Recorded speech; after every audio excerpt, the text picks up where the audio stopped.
Welcome back to the morning show here on Arise News. Our next guests are conveners of the Handshake Across Nigeria Summit, with its main focus being to ensure common agreed principles towards the promotion of peace, unity and progress in Nigeria, as well as resolve to promote intensification of resource generation towards non-oil sector, where all federating units of the nation shall be free to generate and utilize such resources.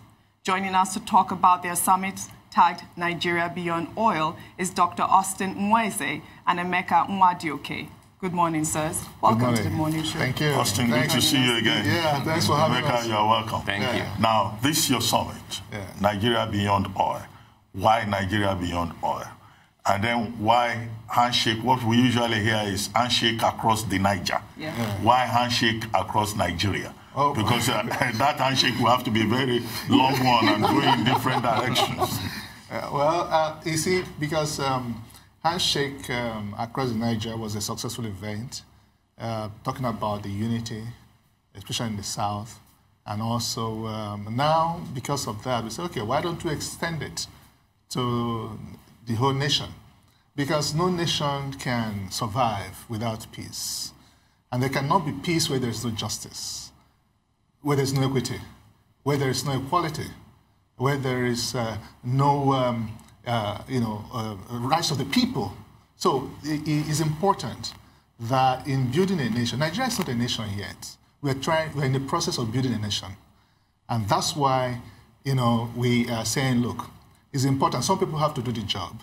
Other people have done their job in the past, but this is the generation that will take Nigeria to the greater height, to build a nation. We are a country, we're not a nation yet. So that is why this is very, very important.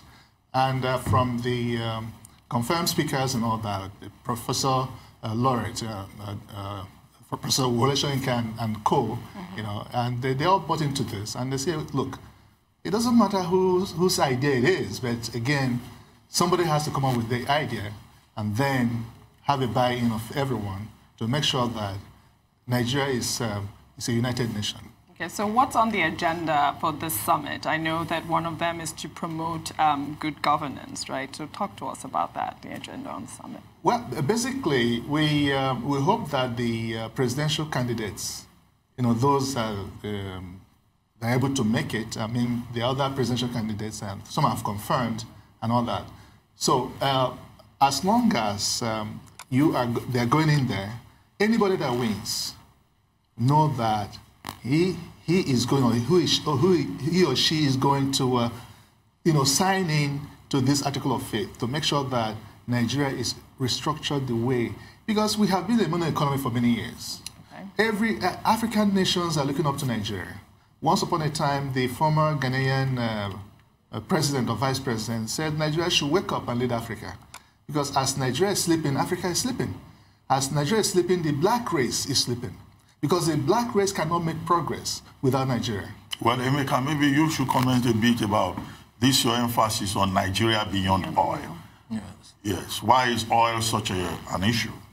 Yes, oil is an issue because a lot of countries are actually moving away from oil. You see, just like my colleague said, we are more or less a monocultural economy. And that's not sustainable, because the concept of sustainability is very key. So if you have a situation where basically only a product is producing a humongous amount of your national income, you discover that with time anything can happen. And we see a lot of countries moving away from oil.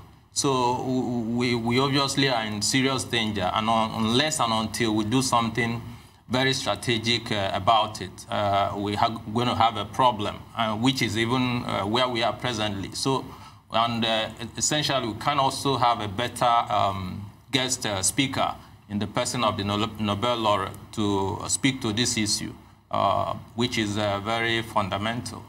But how is this summit, how is it structured? Is it a conference of ethnic nationalities? What's the emphasis? Are you inviting ethnic nationalities, or you are just inviting Nigerians, on the basis of their passion for Nigeria? Well, one is that there are other ethnic nationalities involved. Federalists, Okay. And Aka Ikenga, and Nzuko Muna, and the Middle Belt Forum. These are all people that formed, you know, they came together. Nobody from the north? No, the PANDEF, the Arewa Consultative Forum, led by Ango Abdullahi. Okay. Yeah, he be Northern Elders Forum. Yeah, Northern Elders Forum, yes. So it's not just, you know, we're just like the, you know, the representatives. Yinka Odumaki would have been here, but he had to travel to Abuja. So that's why he said, okay, that I should please, you know, join Emeka to be here today. Well, Emeka, in terms of expectations, yes, what are the expected outcomes of this summit, this conversation? Yes, the conversation, the way it's structured, just like my colleague said again, we're looking at a situation where the presidential candidates and the parties, you know, attend. And like he said, a lot of them have confirmed. And what we're looking at is a situation where we have a real conversation on the Nigerian question. Okay. Everyone agrees virtually that there's a problem. And virtually everyone also agrees that we actually need this restructuring. All the regions in the south, sub-regions in the south, from the south-south to the southwest, Ohaneze, the PANDEF, and all of them have agreed that we need a restructuring. And even in the north, there's no serious disagreement as regards restructuring. I recall what the Arewa Consultative Forum said. They said basically that they don't want to be stampeded and all that. So, and then again that the issue of Nigeria's unity is not to be debated. So, and then the same thing with the Northern Elders Forum. And then you even see the party in power, the APC, their 61-page document, you know, led by Governor Rufai of Kaduna State. Their 61-page document virtually endorses what the other groups from Ohaneze to the southwest to the Middle Belt says. So at the end of the day, you see a real consensus that Nigeria is not working, that Nigeria, as the poverty capital of the world, is not sustainable. So the issue now is how do we get there? And that's exactly what this conference is about. So we are expecting the presidential candidates to endorse an article of faith, you know, which is a document that these two groups have prepared. Okay. So to sign into this document that once they get into power, okay, whether it's APC, whether it's PDP, whether it's UPP or whichever party, they are going to... So it's more or less like what the doctors do, definitely, right? You have to actually sign your will away and make sure that you do the right thing. Yeah, right? I saw that the draft article of faith, and there was a phrase that caught my attention there. You talked about the independence of the federating units. Mm-hmm. You want presidential candidates to sign to that, the independence of the federating units. What do you mean by that phrase? Well, if you remember, before the Civil War, Nigeria basically operated, all regions were like on their own, you know, contributing to the center. And after the Civil War, we now have this big man at the center and every other person going to Abuja, camp in hand, begging for, you know, for money. And it's like that has made us to be lazy in our mind, if I can use that word. We have outsourced our thinking to Abuja, to any other place. The governors are not being held responsible. Everybody is looking up to the center for survival. And it's not supposed to be so. There's a document by this Smeden, Small Business Development Agency in Abuja.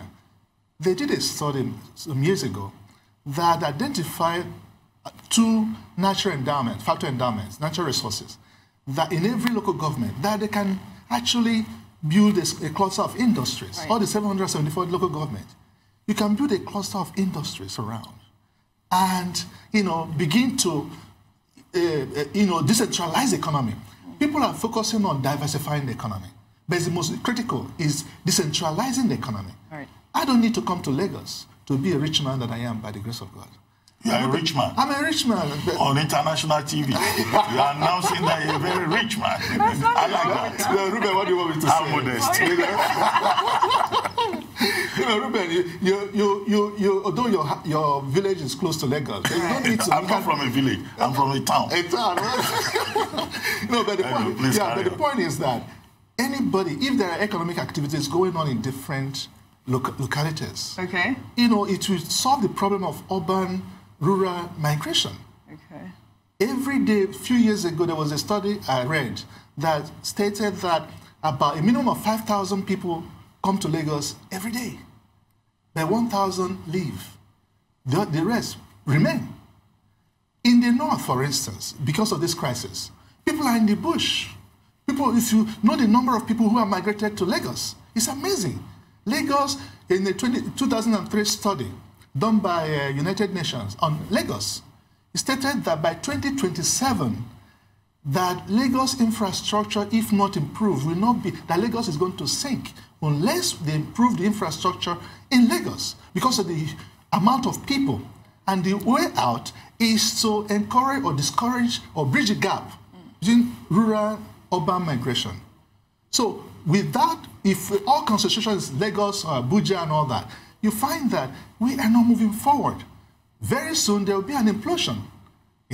Lagos may sink because if there's no urban renewal in Lagos, because every other person is coming to Lagos, it's not supposed to be so. Well, Emeka, this conference that is taking place in Lagos, where is it exactly is it taking place, and is it strictly by invitation, or ordinary people like us can also come and be part of the conversation? You're definitely welcome. It's actually holding at Shell Hall of the Muson Center at Oniko, Lagos. And it's on November 19. That's Monday. Okay. And everyone is welcome. It's actually holding at 10 o'clock. How many presidential candidates do you have attending so far? We have about 4 or 5 of them. Okay. Well, others are still confirming. Between now and then, they will also confirm. That's why we didn't have all the names and all that. And again, everyone is welcome. The National Assembly, led by the Senate President and Speaker of the House, also expected to attend with their team. Okay. That was why the date on Monday was chosen, because they requested, we asked them what day of the week will be okay to enable all of you come, or most of you come. And they stated that Monday is a better date, and that's why that Monday is this. Because it's very critical. We cannot allow, Nigeria is in a precipice, and it's very dangerous for us to sit down and allow politicians to take charge or solve Nigeria's problem. It's everybody's problem. No, I think it's a great initiative, and you guys have done a good job. I hope that document is enforced properly once it's I hope so correct. Too. All right. Well, we wish you all the best with the conference, and we look forward to the resolutions emerging from the activity. Thank you. And then perhaps some follow-ups for the benefit of all Nigerians. Yes. Thank you. Thank you. Thank you for joining us. It's time now for a short break.